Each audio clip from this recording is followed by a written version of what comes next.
same for GCC and C99. However, if you don't use static and just use inline, then GCC will generate a copy, but C99 will not.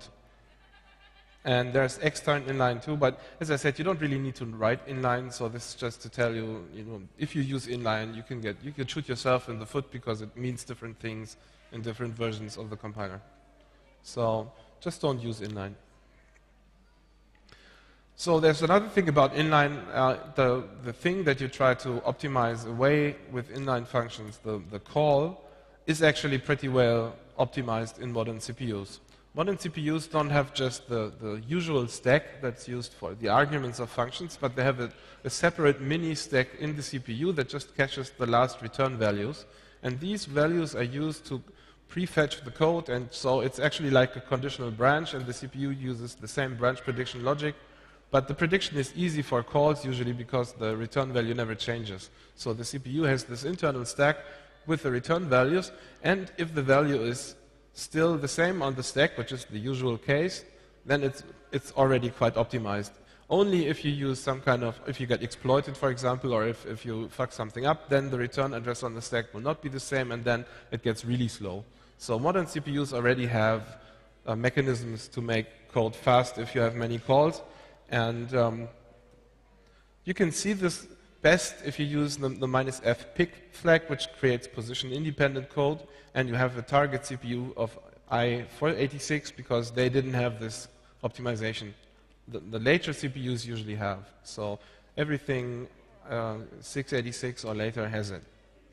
So you can see that with pick code, the problem is that you have to use your own address where the code that's currently executing lies in memory and calculate the difference to the GOT, which is a known value by the linker, and to access other symbols. So the compiler, if I use position-independent code, actually has to generate code to look at the instruction pointer to see which code is currently executing. And the best way to do this is to call yourself.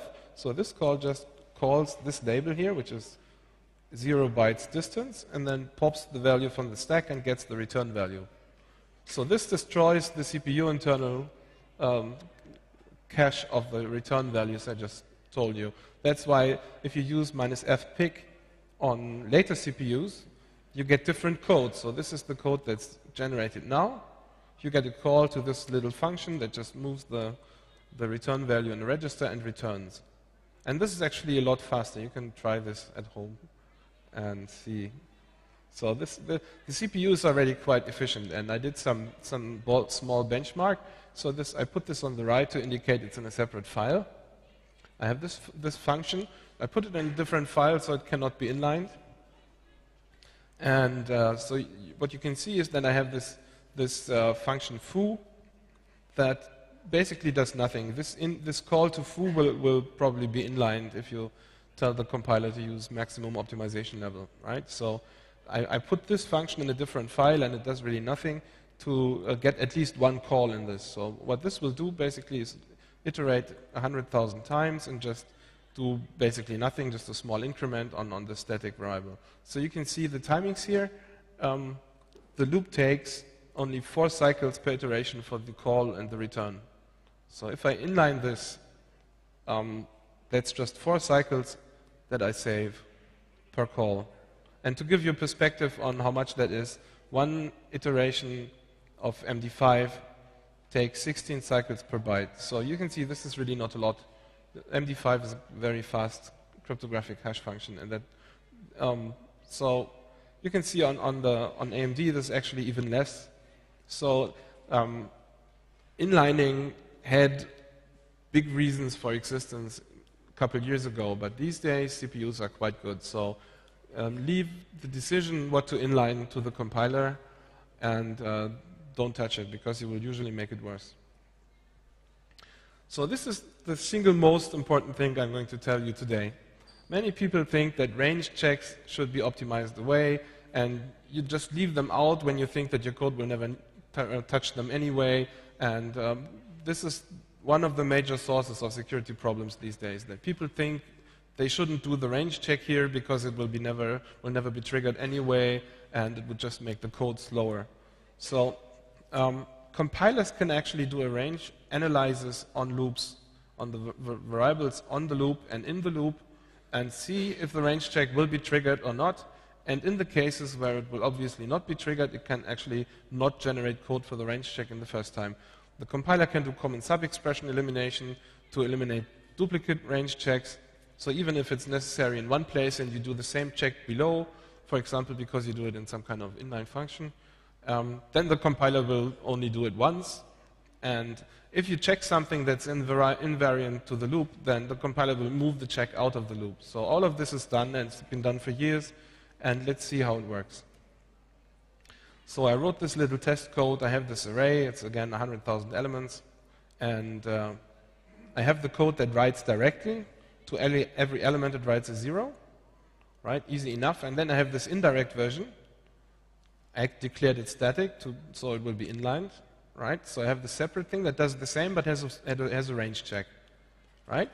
So this is the code that's generated for the loop without range checks, and this is the code that's generated for the version with range checks. You see, the difference is that one writes 0 and the other one writes -1, but that's it. So if you are in doubt, do the range check. The compiler will remove it for you if it's not necessary in most cases, and even if it doesn't remove it, it's usually, that's not the reason why your program is slow, right? So what compilers cannot do these days, or at least GCC, they cannot inline code from other object files. So it makes sense, and that's one of the few cases where I actually say it does make sense to use inline, or explicit inline even, to use range checks in inline functions, because then they will be optimized away. GCC is pretty good at that, and the other compilers too. So I did some tests. I used some other compilers, and I used the Intel compiler, and it's actually funny to see how their optimizations are really benchmark related and not actual code related. So ICC looked at the first code that initialized everything with 0 and used SSE, the vector extension, to write the zeros faster, which is complete bullshit because it's all waiting for memory in the end. So it's not going to be faster, but it looks better. And the compiler actually says inline one loop on standard out. So you can see that how good it's optimizing. The second loop that does the same is not optimized with SSE. So if you use -fast, then which is like the do all optimizations option, then the Intel compiler is actually intelligent enough to see that both loops write to the same data and not do the first writing at all, which is kind of funny. And so the Sun C compiler is even funnier because it unrolls the first loop and does software pipelining, but doesn't even inline the small function. So you get varying results with different compilers. So again, use your compiler to see what happens for you. But in general, you can say that range checks should not be left out because they might hurt performance. Another thing that people usually do is that they try to come up with clever ways to write common operations. So for example, in this code, I want to divide A by 4. And some people know that this special case can be written as a shift. And as you can see, the compiler knows that and already does the shift for you, right? So this is a slightly contrived example because there's a very efficient way to do this on x86. And so you can see this is just one instruction, which is really low defective address. So this adds 17 to the result of RDE plus RDE times 8. So this is actually times 9 and adds 17. So you can see if you try to write this better with shifting and whatever, then actually the code would be worse. So usually, in particular with complex instruction sets like x86 and AMD 64, the compiler is usually better at finding this stuff than you. There are examples, counterexamples, and in those cases it makes sense. But if you are not completely sure that you know what you're doing, please look at what the compiler does before optimizing and after optimizing. And if you make it slower, then undo. So I did a slightly bigger example of strength reduction. So this array is an array of int. So if I access one integer in it, like the 5th, then it's not just adding 5, but I have to multiply by the size of each element, which is 4 or maybe 8, depending on the architecture. So, and to make it slightly worse, I add 2 in each loop, right? So this is the naive version, the So the fast version would probably try to use a pointer and not use this array indexing here, but you just you pointer arithmetic in the loop, right? So this is the slowest and easiest way you could possibly write this loop that just adds 10 integers from this, and it doesn't start at offset 0, but it adds 2. And you can see the compiler already, this is where the +2 is hidden in this instruction. So it doesn't even generate one additional instruction to have this +2. So if you did something manually, this code would be bigger and slower, right? And you can see that the compiler moved the first sum out. So what I'm doing is I initialize sum to 0 and then add the first element in this loop, right? The compiler detected this and just removed the initialization with 0 and just copies the first element of the loop. So if you try to make this better, you will probably make it worse. So maybe no one asked this yet, but I was stumped when I saw this. This works around a bug in the Opteron processors that cannot efficiently predict the return address of this call if there is a conditional jump that's not taken in front of the ret. And the AMD optimization manual says you should put this useless rep here and then it will be faster. And then put this in just to show you how much know-how the compilers have about your CPU these days. How many of you knew this and would have done this too if you wrote it in assembler? I have one. So you can see the compiler is usually pretty smart, and if you try to compete with him, I have this competing attempt to implement the same thing. So this time I'm trying to not do any array subscription stuff, and I do the same optimization that GCC did. I copy the first one and not initialize with 0, and I do some funky, unreadable pointer arithmetic crap in the loop. And you can see, if you just watch the right half of the display, you can see the code is actually a little bigger. And I think most people would agree that the left-hand side is more readable here, right? So usually the more stuff like this you do, the less readability you have, and you gain nothing really from it in most cases. Another thing that many people think helps, but doesn't at all, is constant folding. I have this example. This is also quite contrived, but if you look at the wget source code, for example, you can see an example of this. And people used to make fun of it, and even I did make fun of it, but it's actually better than this. So if you see something like this, where someone adds 18 and then has this strange sprint, and the auditor has to count the possible length of this and say 1, 2, 3, 5, right? And oh, my proc, and so you have to chase my name and look, this is 1, 2, 3, right? And then you find out, oh, the 18 was correct, right? So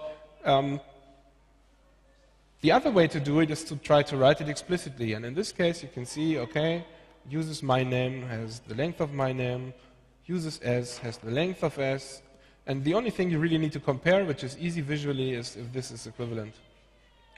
Right? So this may look stupid, but actually it helps guys reading your code. So if you have the option of leaving it there or just trying to calculate in your head, which usually breaks down at the very least when someone comes and tries to internationalize your code.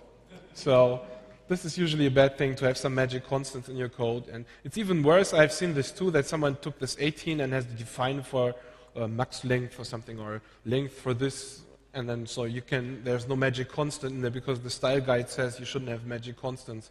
So this is even worse, obviously. There's another thing that you usually see in code, and I'm guilty of all of these, I have to tell you this. So if someone thinks he can be funny and email me examples in my own code where I do this, I know, right? So this is why I investigated this, to find out if it's really worthwhile. So this is one of the examples that was useful in the late 70s and in the early C compilers, but these days not so much. The compilers just ignore the keyword usually and save yourself the effort. This is something that's very important for the functional programming people, but it also is important for C. So factorial, one of the first things you implement in a new language. And you can see this is the recursive implementation. The function calls itself. This is a special kind of recursion because the last statement in the function does the recursion. This is called tail recursion, and it's easy to detect. And it's in compiler writing 101, they teach you how the compiler can detect this code and generate a non-recursive version out of it. So either you can waste like an hour, I don't know how good you programmer you are, to try to come up with a non-recursive version yourself, or you can just let the compiler do it and leave it in here, right?